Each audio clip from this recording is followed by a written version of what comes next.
ಇತ್ತೀಚೆಗೆ ಆಹಾರ ಸುರಕ್ಷತಾ ಕ್ರಮಗಳನ್ನು ಪಾಲಿಸದ ಕೆಲವೊಂದಿಷ್ಟು ಹೋಟೆಲ್ ಸೇರಿದಂತೆ ಆಹಾರ ತಯಾರಿಕಾ ಘಟಕಗಳಿಗೆ ಆಹಾರ ಇಲಾಖೆ ಅಧಿಕಾರಿಗಳು ದಾಳಿಯನ್ನು ನಡೆಸುತ್ತಿದ್ದಾರೆ. ಇದೀಗ ತೊಕ್ಕೊಟ್ಟುವಿನಲ್ಲಿ ಕಾರ್ಯಾಚರಿಸುತ್ತಿರುವ ಹೋಟೆಲ್ ಒಂದಕ್ಕೆ ಅಧಿಕಾರಿಗಳು ದಾಳಿಯನ್ನು ನಡೆಸಿದ್ದಾರೆ.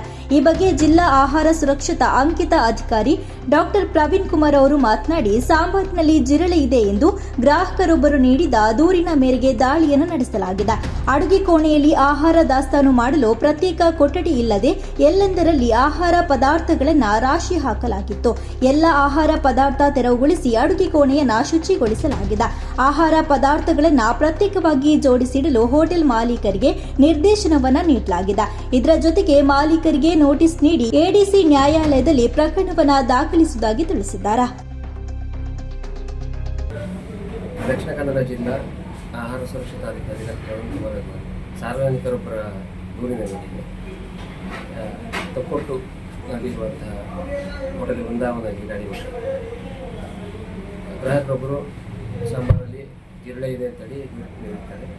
ಇದರ ಮೇಲೆ ನಾವು ದಾಳಿ ನಡೆಸಿ ಅಡುಗೆ ಕೋಣೆಯನ್ನು ಪರಿಶೀಲನೆ ಮಾಡಿದಾಗ ಬಹಳಷ್ಟು ಶುಚಿತ್ವ ಇಲ್ಲದೇ ಇರೋದು ಕಂಡುಬಂದಿದೆ. ಆಹಾರ ಪದಾರ್ಥಗಳನ್ನು ಸಂಗ್ರಹಿಸಿಟ್ಟಿರುವುದು ಸರಿಯಾದ ಕ್ರಮದಲ್ಲಿ ಇಲ್ಲದೇ ಇರುವುದರಿಂದ ಜಿರಳೆಗಳ ಸಂಖ್ಯೆ ಅತಿ ಹೆಚ್ಚು ಕಂಡುಬಂದಿದೆ.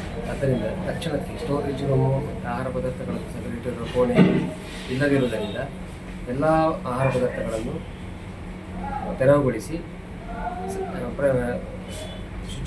ಶುಚಿತ್ವವನ್ನು ಕಾಪಾಡಿಕೊಳ್ಳೋದಕ್ಕೆ ಕ್ರಮ ಕೈಗೊಂಡು ಅದರ ಬಳಿಕವೇ ಆಹಾರ ಪದಾರ್ಥಗಳನ್ನು ಸರಿಯಾದ ರೀತಿಯಲ್ಲಿ ಜೋಡಿಸಬೇಕು ಅಂತ ಹೇಳುವ ನಿರ್ದೇಶನ ನೀಡಲಾಗಿದೆ.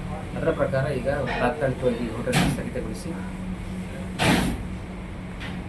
ಶುಚಿಯನ್ನು ಮಾಡುವಂಥ ಕಾರ್ಯವನ್ನು, ಅಡುಗೆ ಕೋಣೆಯನ್ನು ತೊಳೆಯುವಂಥ ಕಾರ್ಯವನ್ನು, ಆಹಾರ ಪದಾರ್ಥಗಳನ್ನು ಸರಿಯಾದ ರೀತಿಯಲ್ಲಿ ಜೋಡಿಸಿಡುವಂಥ ಕೆಲಸವನ್ನು, ಜಿರಳೆ ಕಂಡುಬಂದಿರುವಂಥ ಆಹಾರ ಪದಾರ್ಥಗಳನ್ನು ವಿಲೇವಾರಿ ಮಾಡುವಂಥ ಕೆಲಸಗಳನ್ನು ಈಗಾಗಲೇ ನಾವು ಮಾಡಿದ್ದೀವಿ.